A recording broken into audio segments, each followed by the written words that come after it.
right. All right. Hey, everybody. We are on Thursday. I think it's Thursday today. I'm almost positive it's Thursday. Today was favorite t-shirt day. Here we go. Unicorn Wrangler. That's my favorite t-shirt. Made by your very own Mrs. Christensen, who's an art teacher down at Chippewa. If you need something to really pay attention to, take a look at her stuff on Instagram. She's got some really cool stuff going on out there. I hope your day's going well. I hope that you are taking care of yourself, taking care of each other. Hope everyone in your family's doing well and everyone's staying safe and socially distant from many other people. You're not some of those absolute idiots that are out there walking in groups of 50 or having Corona parties, which has a whole new meaning than what it used to probably when people were in college. Yeah, Corona parties are very different these days. Anyway, I hope you're not being stupid. I would not anticipate it.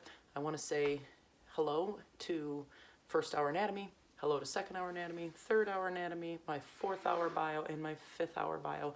I miss you immensely. Moving on, something you don't know about me. When it comes to reading, I prefer to read sci-fi and dystopian type stuff. I love young adult science fiction.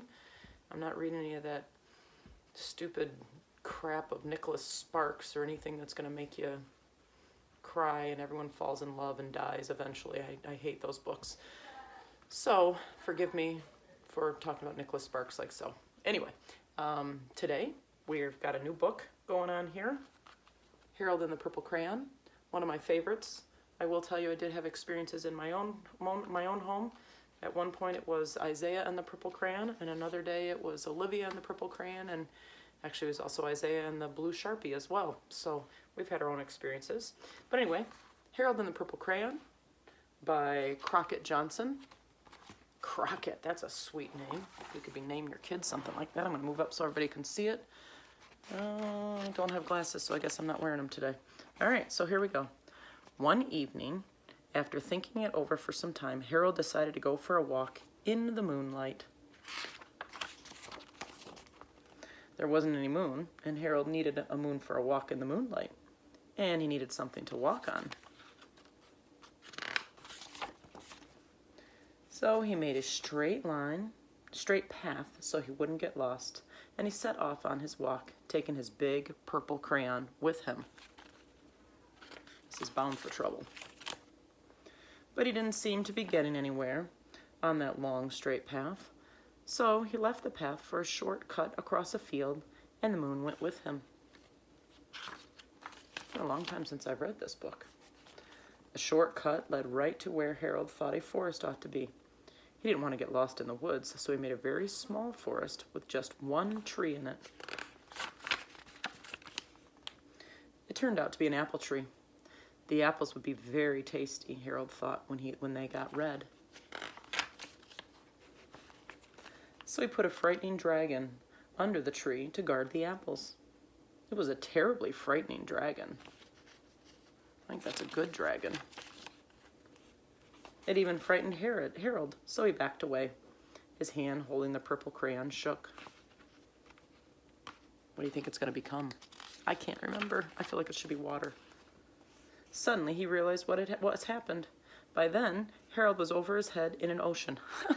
Talk about me knowing my books. Children's books. You can figure out what's going on easily. He came up thinking fast, and in no time he was climbing aboard a trim little boat. Oh, I should have my glasses on right now. He quickly set sail, and the moon sailed along with him. I feel like at the end you should say goodnight, moon.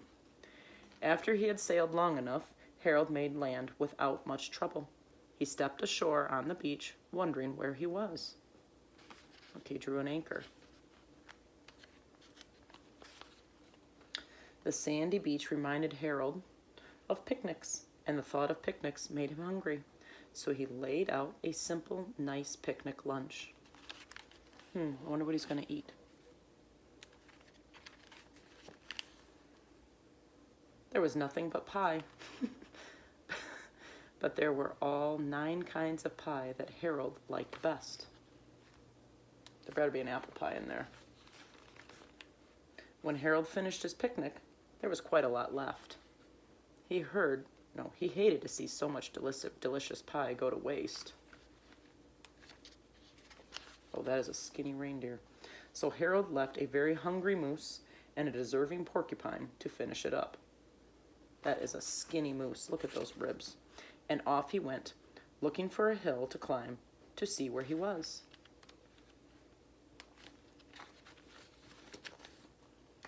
Harold knew that the higher up he went, the farther he could see, so he decided to make the hill into a mountain. If he went high enough, he thought he could see the window of his bedroom.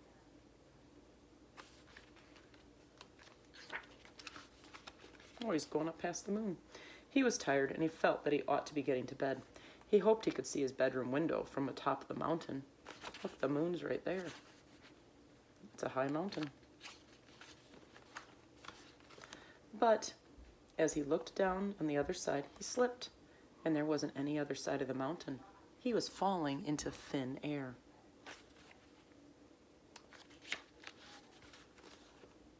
But luckily, he kept his wits and his purple crayon. So he made a balloon and he grabbed onto it. And he made a basket under the balloon that was big enough to stand in. He had a fine view from the balloon, but he couldn't see his window. He couldn't even see a house. So he made a house with windows, and he landed the balloon on the grass in the front yard.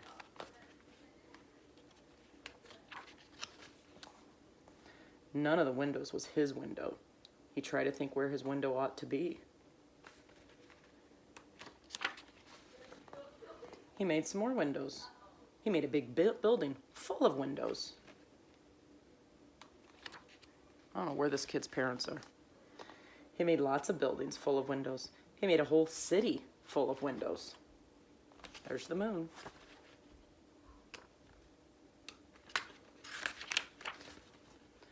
But none of the windows were his window. He couldn't think where it might be. He decided to ask a policeman. The policeman pointed the way Harold was going anyway, but Harold still thanked him. Manners. As he walked along with the moon, wishing he was in his room and in his bed, then suddenly Harold remembered. He remembered where his bedroom window was when there was a moon. It was always right around the moon. And then Harold made his bed. He got in it, and he drew up the covers, literally drew up the covers.